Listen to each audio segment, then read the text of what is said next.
Hello, everybody. My name is Bryan Mercier. I'm a professional Catholic speaker. I'm a Catholic apologist. I'm a retreat leader, and I'm a Catholic author. And I'm loving giving you this series on prayer, spirituality, and coming closer to God. So far, we've talked about a lot of things. And in last week's episode, we talked about vocal prayer, how to talk to God, how to intercede, how to pray, and to make it more effective in your life. But I'm really excited about this week's topic because we're going to be discussing mental prayer, or what's called prayer of the heart.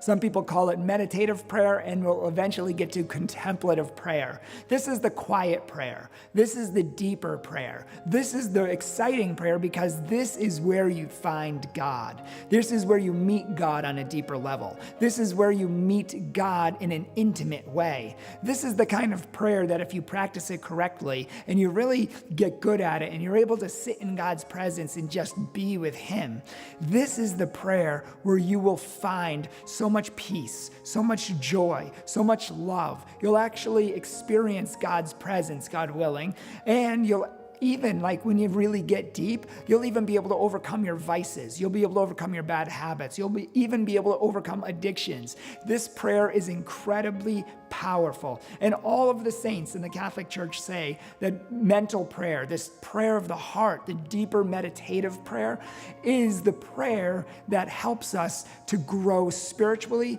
and to grow in virtue. Really to grow in virtue. This is the type of prayer that saints also say that if you don't practice it, you remain spiritual midgets. In other words, we remain stunted in the spiritual life. If we only talk to God, and we only ask, and we never go deeper, and we never listen, and we never get into that quiet prayer, then we remain stunted in the spiritual life, and we'll never come to know God, really know Him on a deeper level. We'll really not come to know Him in a way that's going to change us from the inside out and really make it a really productive part of our spiritual life. And unfortunately, most Catholics, most Christians never get to this deeper prayer. So I think it's really important that we discuss it. And here we go. We're going to begin now. Before I get into it, though, I just want to quickly clear up a misconception that some people may have, because there are other Eastern Oriental forms of quiet meditative prayer, such as Zen Buddhism, such as transcendental meditation, and even in the Catholic circles, some Catholic circles today, there's something called centering prayer by Thomas Keating. These are not the kind of meditative and contemplative prayers that we're talking about. These kind of prayers, which are not really prayer because Zen Buddhism doesn't even generally believe in God, they just try to empty the mind of all their thoughts, emptying until literally there's nothing left. They want to get us to a state of nothing, to a state of complete silence, complete zero, not even a single thought in your head. Transcendental meditation tries to do the same thing, and so does centering prayer. And in fact, we believe in God. And so we always want to have some thoughts in our minds. We always want to have at least God in our minds. Even if our minds aren't working a lot, even if they're very dormant, we never empty our minds completely. That is a false form of prayer. So with that being said, let's begin. In order to start this deeper prayer with God, there's 4 ways that I recommend putting yourself quietly into His presence. 4 ways that'll help you visualize God and help you to just be in His presence with Him. The first is sitting in a room, in a church, somewhere, and you imagine Jesus in a chair in front of you, or sitting on the floor in front of you, or standing in front of you. Actually visualize Jesus looking at you. You see His eyes, you see His smile, or you see His concerned look. You literally try to visualize Him sitting there and then just look at Him. Practice just staring at Him, really being aware of His presence in front of you. You could even, after practicing that, you could even talk to Him right in front of you. And that's a very helpful visual way of being able to focus on God's presence around you. You can even take a picture of Jesus, one that's sentimental, one that really helps you to connect with God. You can use a picture to help you focus on God's presence and to think about Him and where He is. A second way you can do this is to picture God in heaven looking down on you. Look at His eyes and look at his smile. Look at him looking down straight at you. And as often as you pray, as much as you pray, his focus is totally upon you. And even if you decide to go to vocal prayer and talk to God up in heaven, imagine him looking at you, having all of his focus on you and you having your focus on him. And in that way, you can make your prayer more real and more targeted to be more effective.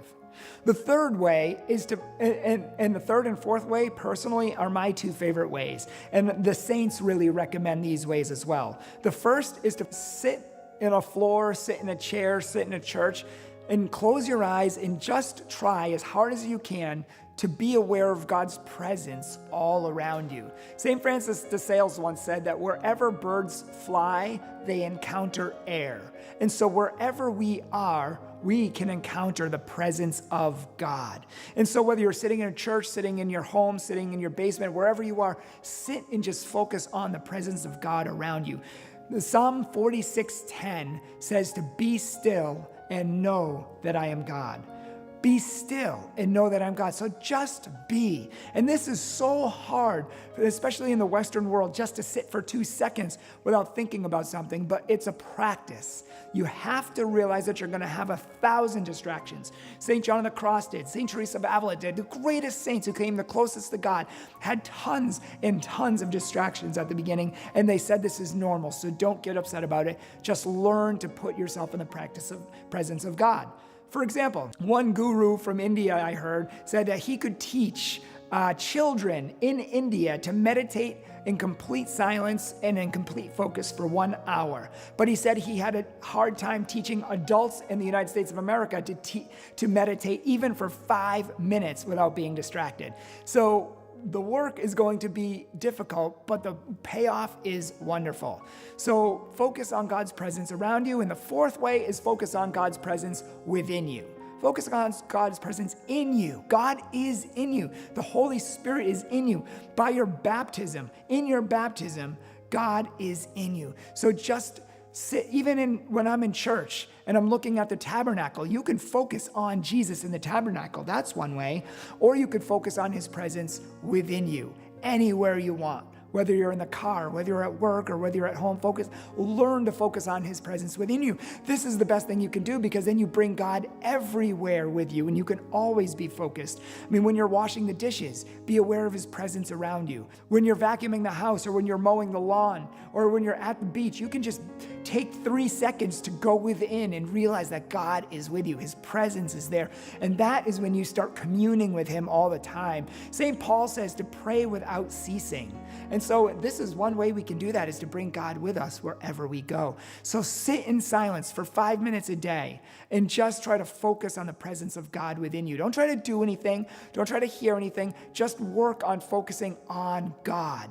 Be there out of love for him. Remember we talked about the king's court, and we talked about the king up there, and you don't just go to the king and get whatever you want. He has to draw you. So the more you just sit in God's presence and focus on him in love, just realize that he's focusing on you in love as well. He's looking at you and thinking about you while you're looking at him and thinking about him. Absolutely crucial and necessary if you want to go for a deeper life, a deeper prayer life. And one book that I would recommend, not including the book that I'm writing on prayer and spirituality right now, but there is a book that I would recommend called A Fire Within. And it's a very deep book. There's another book called Prayer Primer, both by the same author. And these books will teach you to start praying, to learn how to pray, and to go through all of these steps more effectively. Once we've done this, once we've allowed ourselves to come into God's presence and just be still, learn just to focus on him more. There are 2 types of prayer of the heart, 2 types of infused prayer. That's what it's called, infused prayer. The first is meditative prayer, where we actively meditate, ponder, and reflect on different things in our life. So for example, you might reflect on, how am I doing in my life? You sit down for 20 minutes in your room, in a church, somewhere quiet, in your prayer space, and you think for 10 or 20 minutes, maybe for a few minutes before you go to bed every night, how am I doing? How did this day go? and reflect on your day. What did you do good? What did you do bad? What do you need to work on? Maybe you want to meditate or reflect on something that you're struggling with, a couple sins that you're working on. Maybe you have a temper. Maybe you have to work on gossip or lust or anger or something else. These things you can sit and reflect on. So for example, these will really help you to overcome your faults and failings. So let's say that you have a temper, just for example, and you always lose your patience with people. Sit down for 10 minutes and think over the last couple days, when was the last time I lost my temper? When was the last time I got impatient? Why did it happen? What caused it to happen?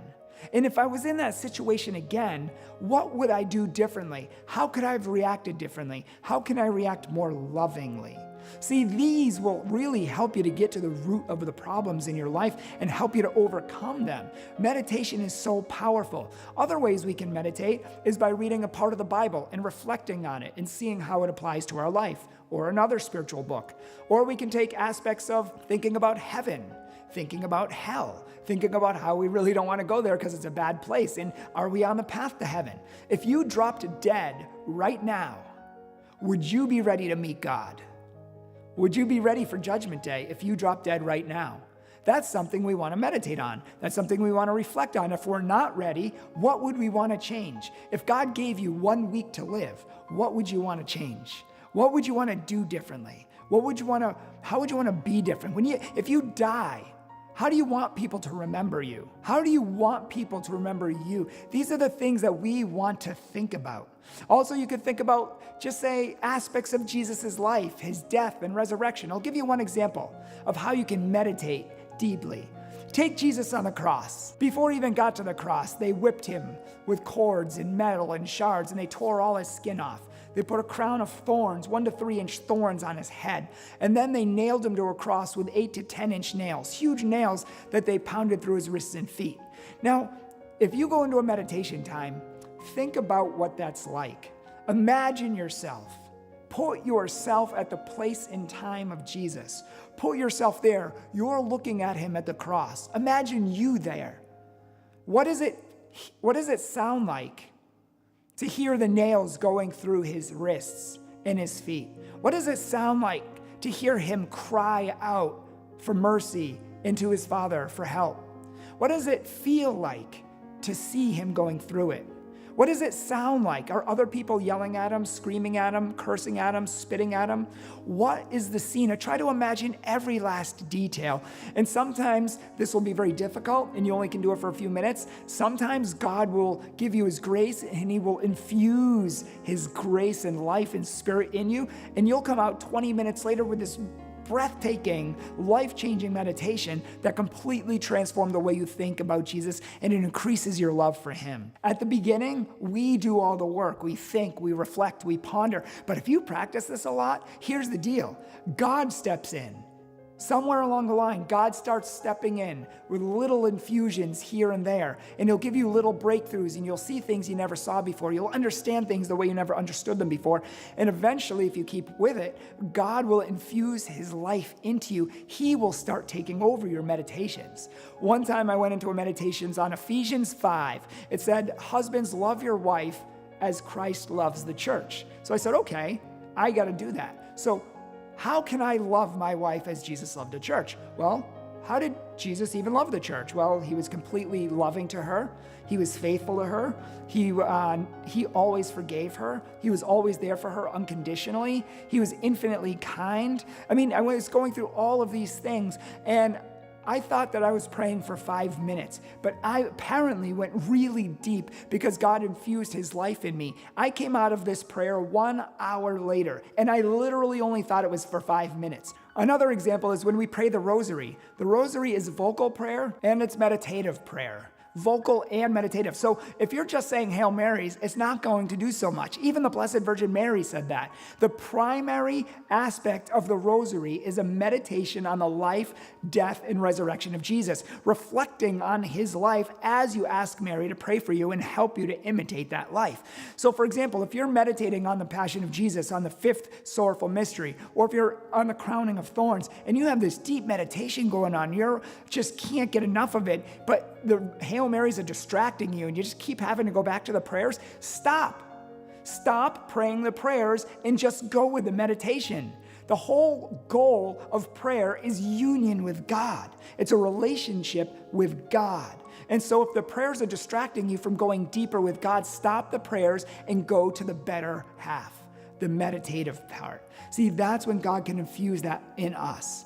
When God's working in this prayer, he does all the work. Your mind kind of ceases and he gives you the thoughts. He gives you the reflections. He gives you everything. And it just keeps going and going, and it's easy and it's life-changing. And you feel an intense peace and joy within you that really confirms that God was there. So this is the transition from meditative prayer to infused contemplative prayer. Contemplative prayer is when God fully infuses his life into you. Your mind kind of goes still, it goes dormant. It doesn't stop working. It doesn't go like Zen or centering prayer to a place of nothing. It's just still. And we're totally focused on God. Sometimes it takes a loving attention. And like we know for 100% fact that God is all around us. We can feel it. We can taste it. It's almost like we can bite it. It's so real. We know that God is there and he's filling us. He's infusing us. And we literally can't do anything but focus on that. In contemplative prayer, you don't think a lot. You don't try to reason. There's no images. There's no words. There's just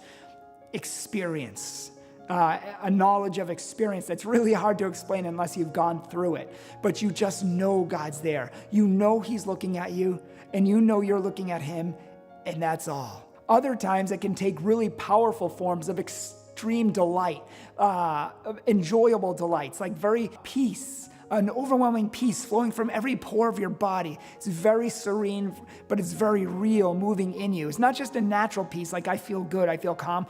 It's a serene peace, and it's infused throughout your whole body, and you just know God is real. It also could take a form of loving awareness of God in the sense that he fills you with his love, and you just feel overjoyed and bubbling over with his love. It could also be a dry desire, where you just desire to know God so much. You really want to know God. You have this burning desire, and yet you feel far from him. You just feel like you can't get to him. No matter what you do, you can't get to him, but you're burning, you're desiring to be with him. That's actually a form of contemplative prayer. God is giving you that desire because he wants to fulfill it. God is giving you the desire because he wants to give you more of himself in his life, and he's going to fulfill it if you keep following him. And in fact, the fact that you experience that means that you're on the right track. Sometimes you can barely feel the peace or the love, or other times you'll just feel little glimpses of it. At other times it can be really extremely strong or even prolonged. It could even last an hour or even a day or so, once you get to the higher heights of prayer. And in fact, Father Dubé talks about this in his book, A Fire Within. Again, this is totally unmerited. You can't do it by trying to do a specific technique. You can't achieve it by trying to follow all the rules or trying to dot all your I's and cross all your T's and try to do everything just right, and then I'll experience God. No, God gives you the experience when it's the right time and when you are ready. There's nothing you can do to earn it. There's nothing you can do to keep it. So if God gives it to you for 2 seconds and it goes away, it's nothing that you did wrong, except for maybe that you're trying to keep it and you're snuffing it out in the process. But realize that God gives it to you and God allows it to you so that you can grow. And all of this contemplative prayer always comes with a deeper knowledge of God and a deeper desire to want to follow him, to give up sin, and you enter into a better place with God each and every time. It makes you a better Christian. It transforms you and it leaves you more peaceful. This is contemplative prayer. I want you guys to practice quiet prayer, meditative prayer, contemplative prayer, just sitting before God out of great love for him. Even if you can't do it, even if you're bored, even if you're distracted. All the saints were distracted. Saint Therese of Lisieux talks about when she was in a chapel once, and this nun had this really bad habit of clicking, and she just like clicked her teeth or mouth or something, and it aggravated her because all she wanted to do was focus on Jesus, and all she could do was focus on the clicking. All she could do was think about what this nun was doing, and it aggravated her so much. So Saint Therese actually said, Jesus, I can't concentrate, help me. And so Jesus just left her there listening to the clicking. And she said, Jesus, it's no use. I can't do it. Okay, God, fine. I'll just sit here out of love for you, even if I can't concentrate. I will make a prayer of patience. And she did that. And it kept annoying her. And she said, oh, Jesus, it's useless. I just can't sit here patiently. I just can't do it. Please, God, help me. And uselessly, she said, fine, God. In the end, she said, I'll just make a prayer of suffering. I'm going to offer this up because it's killing me, God. But you died on the cross out of love for me, so I'm going to die here suffering out of love for you. I'm going to make this my prayer to you.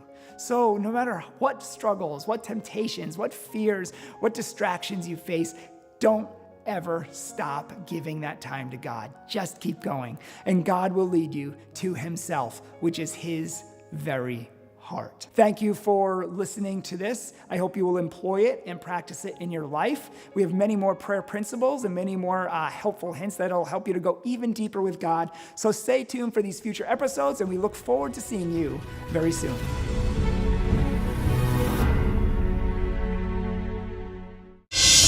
If you have good news, we expect you to want to share it.